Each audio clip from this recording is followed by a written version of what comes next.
हम लोग स्टार्ट कर चुके थे कि many times we hear people are assets but people are not assets, only good people are assets, rest are और लायबिलिटी। एक किसान की कहानी सुनाता हूं मैं आपको। एक बहुत मेहनती किसान था। वो बहुत मेहनत से अपने खेत की रक्षा करता था, बीज बोता था, फसल उगाता था, उसको काटता था और पैसे कमाता था। बड़ा ईमानदार था अपने काम के अंदर। लेकिन अब उसका खेत बहुत बड़ा हो गया, पैसे उसने कमा लिए, तो आसपास का भी जमीन उसने खरीद लिया। अब उसको एक सपोर्ट सिस्टम का जरूरत पड़ा। अब उसको लगा मेरे से अकेले से नहीं होगा, तो मुझे कोई ना कोई आदमी चाहिए जो मेरी सपोर्ट कर सकता हो। तो उसने इंटरव्यू लिया 2-4 लोगों का कि यार क्या तुम मेरे खेत में मेरी सपोर्ट करोगे, ये तुम्हारा सैलरी है। तो 4-5 लोगों से उसने सवाल पूछे कि तुमको एग्रीकल्चर के बारे में क्या नॉलेज है और तुम कैसे सपोर्ट कर सकते हो। तो सब लोगों ने उसको अलग अलग जवाब दिए। उसको किसी का जवाब समझ नहीं आया तो उसने सबको रिजेक्ट कर दिया। एक लड़के से उसने सवाल पूछा कि तुम क्या करोगे, कैसे करोगे। तो उस लड़के ने बड़ा अटपटा जवाब दिया, समझ उसको नहीं आया, लेकिन उसने उस जवाब के कारण उसको रख लिया। उसने बोला तुम क्या करोगे।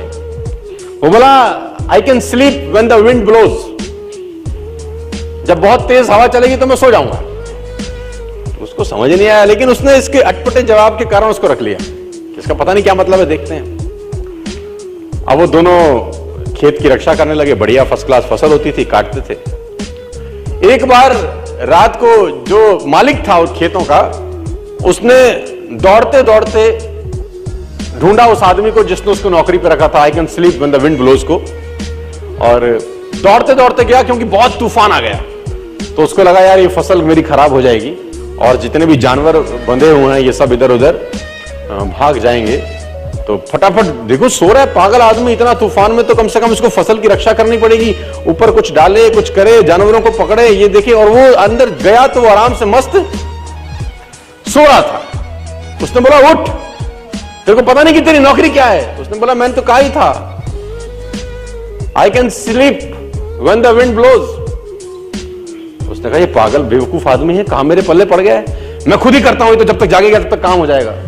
वो फटाफट जाके देखा, उसने जितने उसके पशु थे वो फर्स्ट क्लास तरीके से उसने बांध के साइड पे ऑलरेडी रखे हुए थे। जितनी फसल थी उसकी बढ़िया तरीके से उसने चौकीदारी कर रखी थी कि कोई तकलीफ नहीं है। उसने बोला जाके सो जाओ, मैंने काम ऑलरेडी पहले से कर रखा है।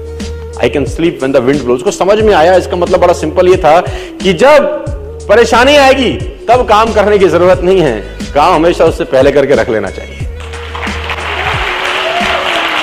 तो ये जो अकाउंटेबिलिटी है ना यार, अकाउंटेबिलिटी बड़ी सिंपल है कि लोग काम तब चालू करते हैं जब तूफान आ जाता है ना। वो कहते हैं टेक अम्ब्रेला बिफोर रेन। आदमी को छाता हमेशा बारिश आने से पहले ले लेना चाहिए। मुझे आज भी याद है कि मैंने नया मर्सिडीज लिया 2012 के अंदर। मेरी गाड़ी का टायर पंचर हो गया। तो जैसे ही मैंने पंचर लगाने के लिए मर्सिडीज का पीछे टूल किट खोला तो मैंने देखा वहां पर व्हाइट ग्लव्स पड़े थे 2।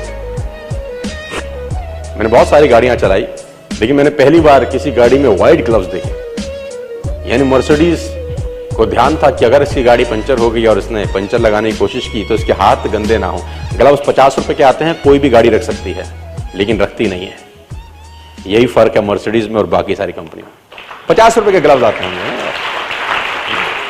किसी गाड़ी में नहीं आते। मर्सिडीज में आते हैं, मुझे पता नहीं बाकी और किसी ब्रांडेड कार में आते हैं कि नहीं आते, है ना। It already hardly cost 30 rupees 40 rupees for a pair of gloves. लेकिन देखिए वो कहां तक सोच रहा है आदमी, है ना। इसको बोलते हैं अकाउंटेबिलिटी।